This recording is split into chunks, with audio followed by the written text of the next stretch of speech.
Ayan. Nabalitaan nyo. Ay, naku. Tulog nga lang. Fake news lang naman yun eh. Tsaka huwag tayo maniwala sa mga tao na yan. Di naman yun totoo, guys. Maniwala kayo sa akin.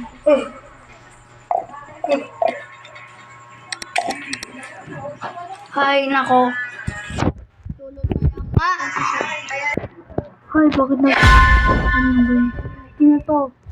Ay, naku, nakakatakot. Naku. Naku. Ay, baka naniwala. Patay.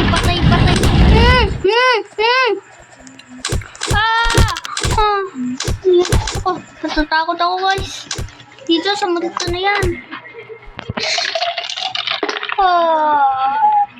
Oh, grabe. Napuya.